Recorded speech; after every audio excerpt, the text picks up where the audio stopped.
This is Think Like an Acrobat, a pro series by CircusTalk, and I'm your host, Shenea Stiletto.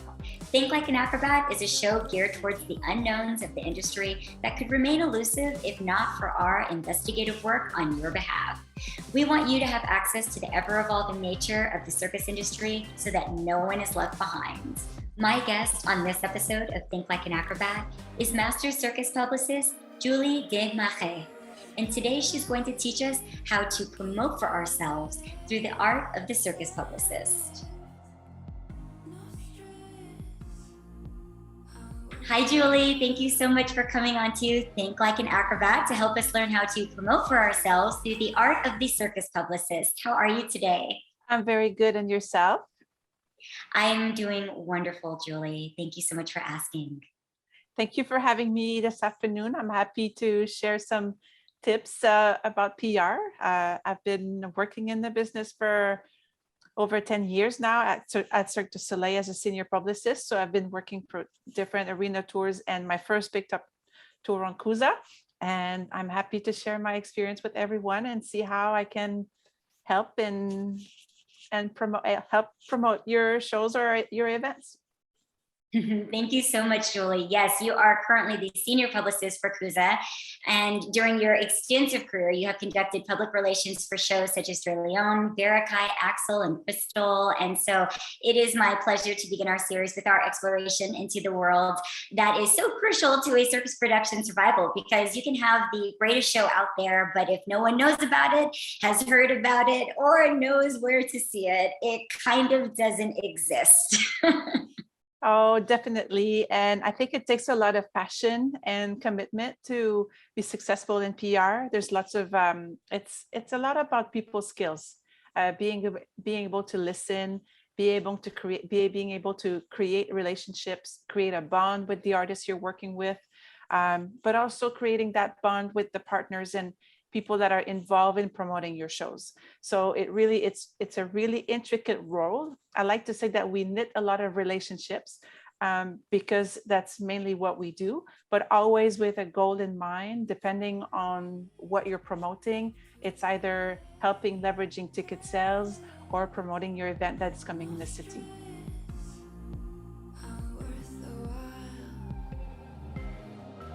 So, Julie, what are the basic requirements for a publicist to understand with respect to the performing arts world and circus sector?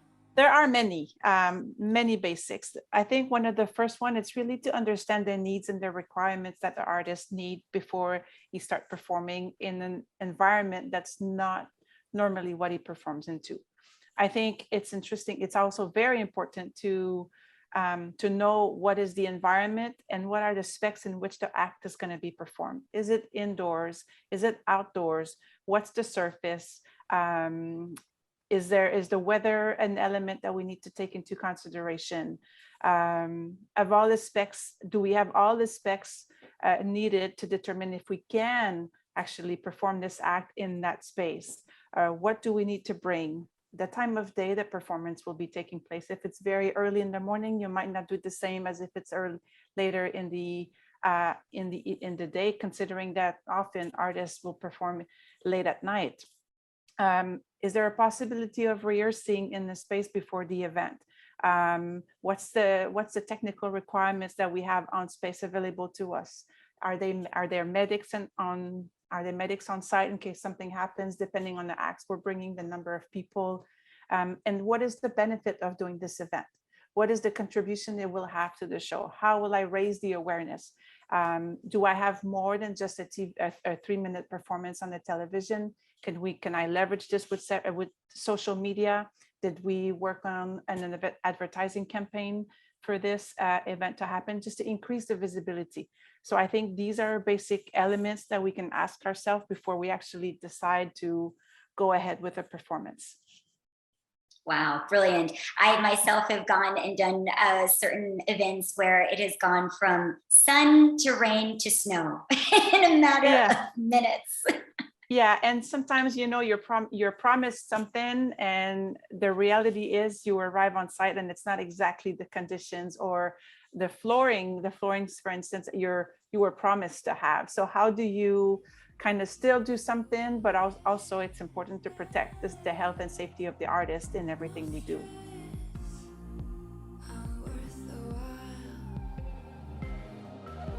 Publicity/promotion involving the Circ Arts takes a unique approach, Julie, as it's not a static product to publicize, but living and breathing artists. What makes publicizing and marketing within the performing arts world different from traditional product advertising? It's non-tangible. It's non-tangible. It's an experience. You go see a show, you sit down in a room for 2 hours, you want to experience something, you want to feel emotions, you want to experience the elements. So I think that's the basic, and your advertising campaigns or your methods of communications need to reflect what can people expect when they come and see your act or your show.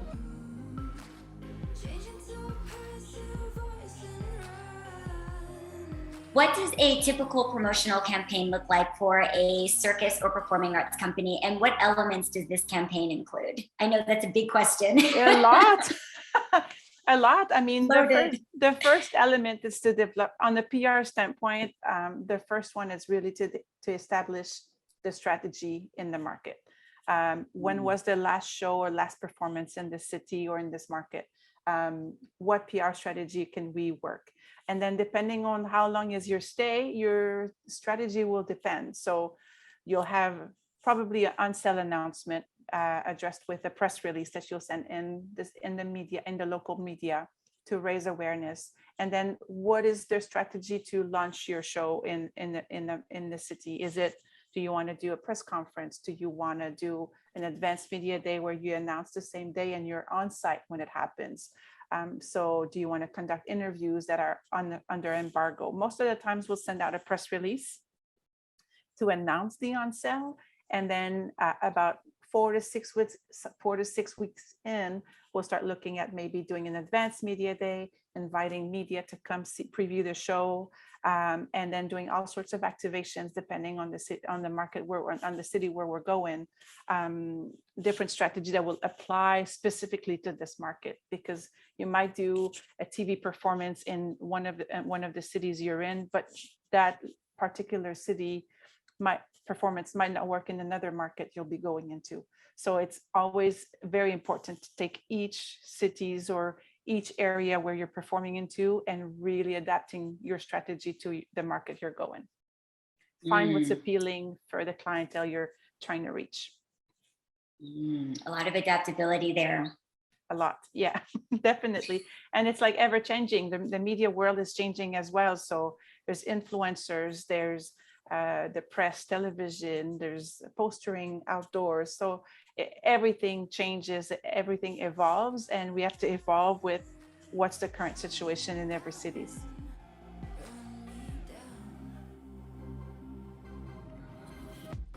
How does a publicist communicate their needs to an artist that they are using for live publicity? And what are some prime examples of compromises that need to be made in these cases? I think it's a lot of adaptation. An artist will have a regiment, a really strict training schedule from time to time, a diet. And I think it's important that before you confirm any type of performances or any type of appearance is to confirm the availability of the artist, making sure that he knows exactly what it involves, what it entails, and giving him the confirmation once he is comfortable with the project. That means I always follow up with an email confirming all the details, but the same details are also sent to the partner I'll be working with on this particular project. For me, it's important that the expectations from both the artist and the partners are always met. And I think it's to listen, what are the needs? How can I make this as a publicist, you need to be also open to feedback. You might run into a performance somewhere and it did not go as planned. The TV station did not have the right music, or you forget a piece of costume. So you have to adjust and adapt and take the feedback. Next time it will be better, and it will be as if, I'm working on the new tour right now. I'm still into the hang of knowing everybody and their specifics and what they're looking into once they do a PR event. But it's also a lot of adaptation. Like we are there. We'll put everything in place so they're comfortable to perform and have a great show.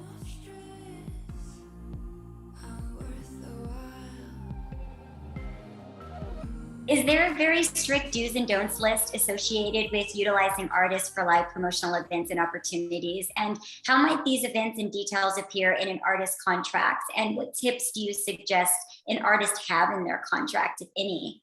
It's a communication. It's we're once I have all the details, I have specs, I have tech sheets. I ask a lot. I'm the type of person who will ask a lot of questions.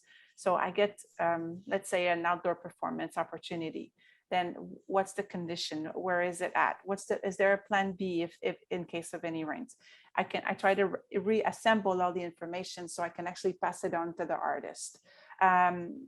Contract related, I don't know how this is work, but it does happen that I might hire an external artist for a specific promotional event because I have no one available in our tour, but it still has to be a representative of the brand I'm promoting.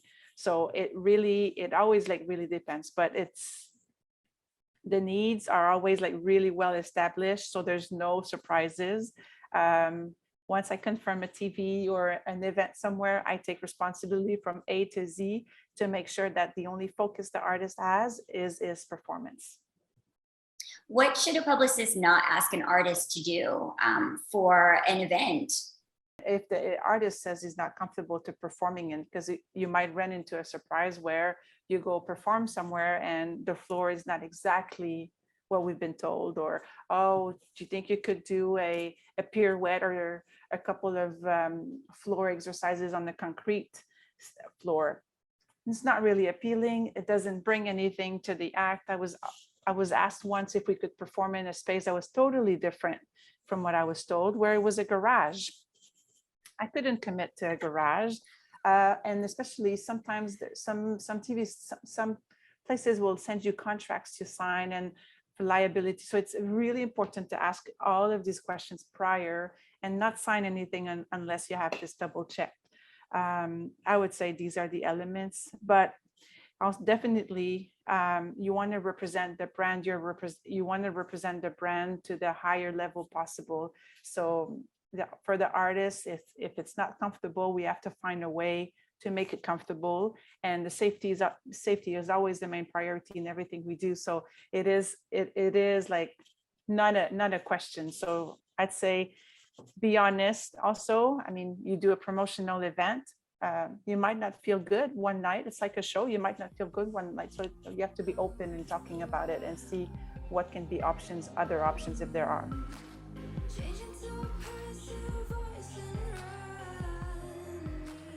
Are there certain circus specialties that are better for promotional events than others? It always depends. It depends what you're doing. It really depends on what you're trying to accomplish. Your performance in a halftime show at a sports game won't be the same as maybe a 4x4 in-studio performance. So it will always vary in what you can bring. I think sometimes there's no limit in terms of what you can take in the studio for sure. Acts like hand balancing, juggling are easier to bring than an aerial act that will require maybe automation to fly. But I think there's nothing impossible, and it really depends on what you intend to do and where you're performing.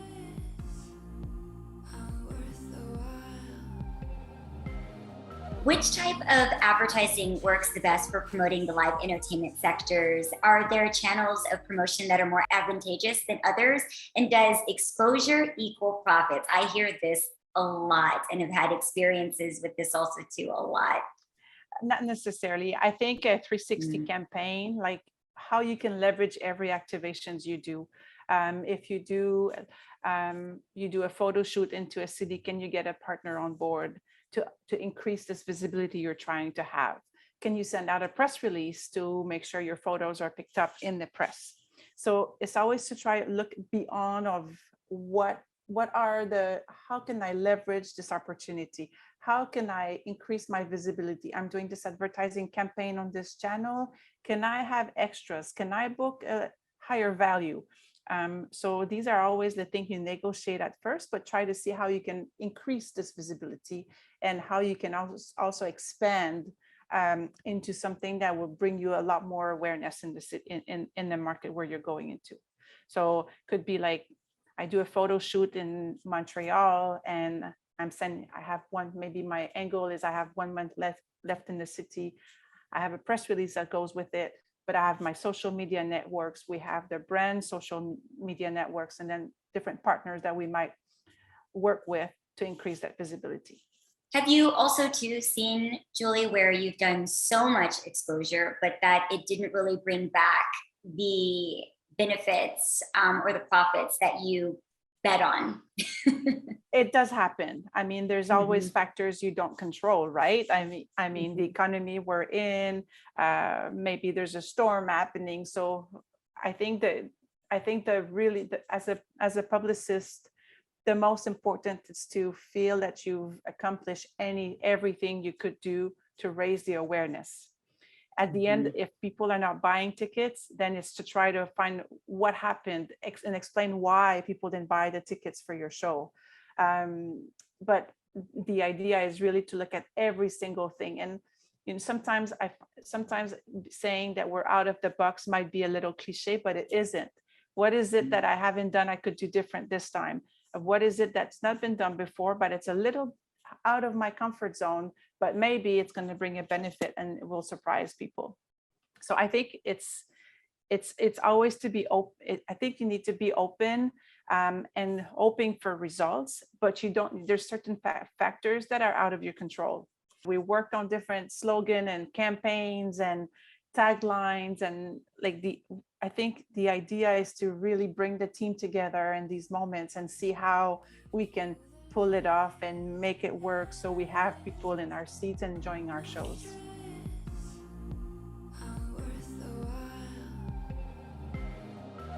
Is there an online portal or PR network that you can recommend for those within the arts to utilize when strategizing publicity on their own?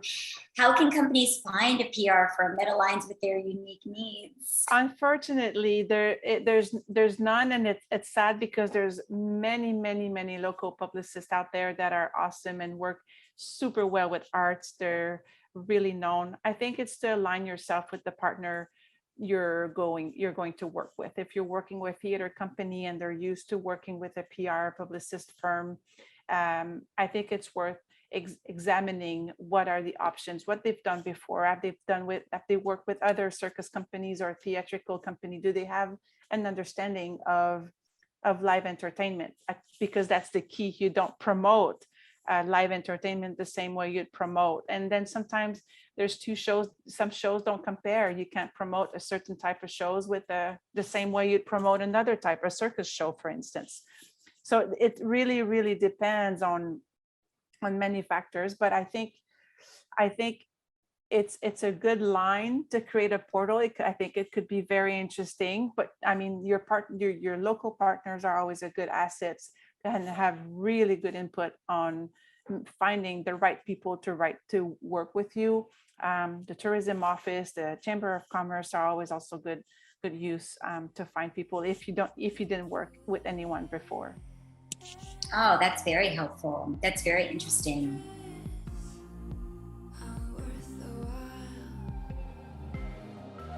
So to round out our interview today, Julie, we have one last question, and we have about 2 minutes.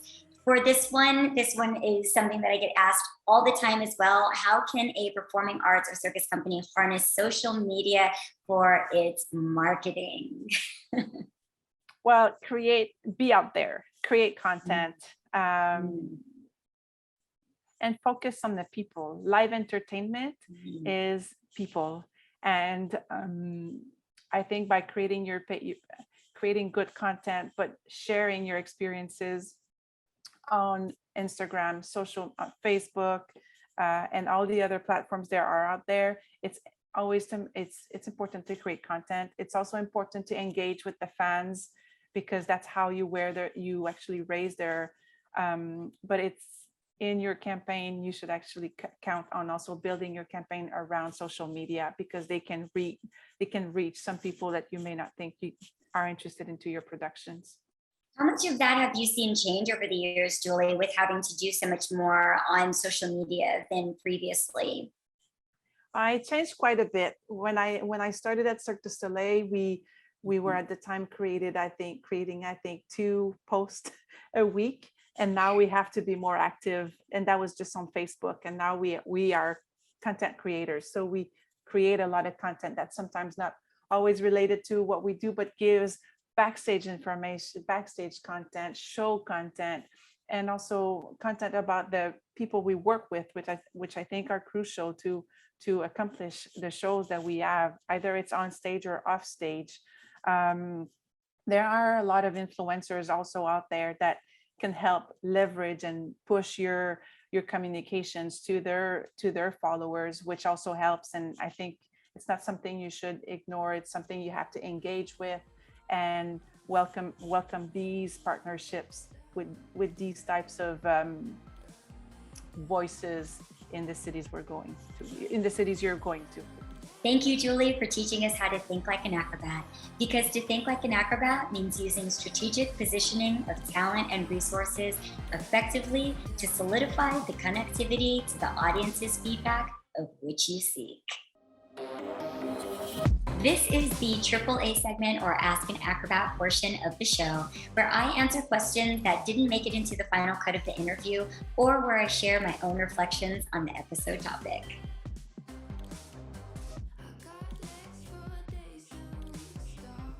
So this was one of my favorite episodes. I think it's because I have worked with so many publicists and PR professionals within my career in entertainment and as being a circus performer. And many times it's been because I am the only native English speaker anywhere in the world when I'm doing a production. And so I have gotten tasked to speak and do the morning radio shows, to do the news segments, to be interviewed by the journalists or the reporters that are coming to the show. But that does not necessarily have to be the rule of the land. Obviously, you can use multifaceted artists as well. But I have seen over the years, just to remind the artists out there, that that can also too be something that you can really utilize for yourself. And for those publicists out there that are utilizing artists of circus, skills, that it is a good idea to see who do you have in your production that you can utilize in that way. Obviously not overutilizing them.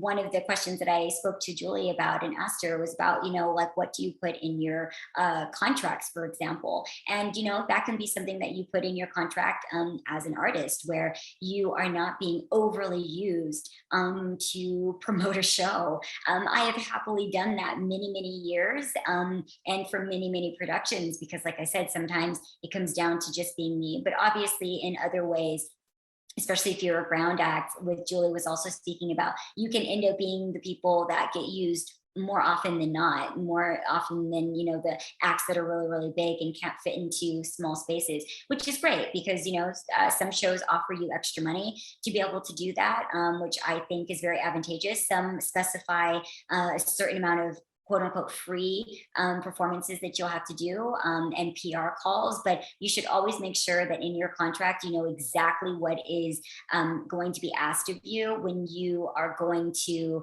be a part of the PR campaign for a show and in promoting a show, because there can be things also too that a company is getting paid for, or they're not getting paid for. Are they getting paid for that promotional event? So then they should technically be paying you.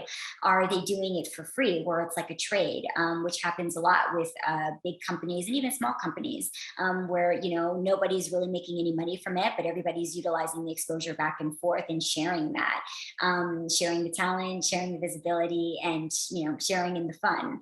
But again, that is something that you should take, I think, as an artist, be careful of, and then also too as a company be, I think, very sensitive to as well, in making sure that there is not a level of exploitation there, overuse of artists in that way in selling a show. But it also helps, like Julie was saying, for bigger shows, that and even smaller shows where the artists that are in the show can't necessarily be the artists that are doing all the promotion. So you hire, which I have done, being hired to come in and promote tours that are coming into certain cities. I'm not a part of the tour, I'm not a part of the show, but I am the person that comes in and advertises it, does all of the morning talk shows, does the news segments, does the festivals, does, the different events around the city that are useful to promote the show. So that's another thing that you can utilize so that you don't have to put that burden on the artists that are in the show, which I think is a really smart and great thing to do. If you have the budget for it, obviously not every production does. So, but in other ways, you can also utilize artists in a more cost-effective way virtually now on social media, as Julie was speaking about. I do also too want to speak to that fact of, circus and live entertainment. People still do boots on the ground advertising, which I think works so well. You don't want to get caught up in, doing these big flashy campaigns where you only do commercials and, you only do these big selling points, but that you forget to do the mall presentations. You forget to do the booths where people can just come and buy tickets, because word of mouth still works very well within the circus industry, and all of your online sales are just not going to be where it's at from what I've seen. No matter how much we've gotten very inflated and gotten very used to seeing everything online, it's very fascinating to see how much of a circus tour or a small circus show or any kind of production can still benefit from a grassroots effort of promoting a show, engaging with ticket buyers, who are the most important aspect of any show, because without an audience, we are actually nothing. So Julie had so much information in this episode for us, and she's so incredibly unique. As you can see, there's not that many, in my opinion, promoters and publicists and people that do PR that specialize in circ and circus kind of entertainment, and that it is unique. So ask an acrobat so that you can think like an acrobat.